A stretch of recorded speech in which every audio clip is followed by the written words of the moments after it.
At talaga naman totoo na talagang pwede siyang mamatay, mga kababayan ko, nang dahil sa nangyayaring depression.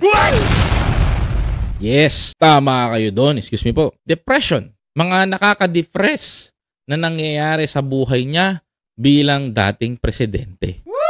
Nakaka-depress, mga kababayan ko, dahil sa mga nangyayari. Alam mo, mga kababayan ko, nakakalungkot lang talaga na pwedeng mangyari yon. But here is my simple opinion. Kapag inuwi na ang abo ni Duterte sa Pilipinas, ito ang maaaring mangyari. Nani? Pwedeng mag-generate ng galit ng taong bayan. Opo, pwede po.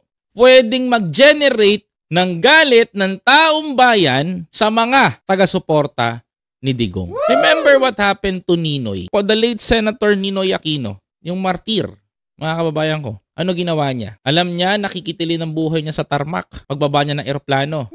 Ano nangyari? Sinugal niya, mga kababayan ko. Ano nangyari doon? Binaril sa tarmac, sa eroplano, sa pagbaba ng eroplano. Ang ending ang nangyari, nag-generate ng galit ng tao, mga kababayan. Nag-generate ng galit ng tao at nagalit ang sambayan ng Pilipino. Mga kapatid, ano ang resulta, mga kababayan ko? Revenge.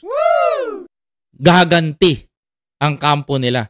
Gaganti ang mga naisimpatya. Kung abo si Duterte uuwi sa Pilipinas, tingin ninyo, mga kababayan ko, makakabuti? Sagot? Hindi. Bakit? Mga kababayan, bukod sa mag-generate ng galit sa taong bayan, taong bayan, mga kababayan ko, ang mangyayari nito, mga kapatid, ay patuloy, mga kababayan ko, patuloy at patuloy ang magiging balakid sa pag-usad ng bayan. Yes. Dahil ang main point, kung sakaling iuwi ang abo nito sa Pilipinas, is to generate a sympathy para sa kanyang anak na babae. Na gustong maging, mga kababayan ko, presidente. Mga kababayan ko, maaring mangyari na magmalakori Aquino si Sara Duterte.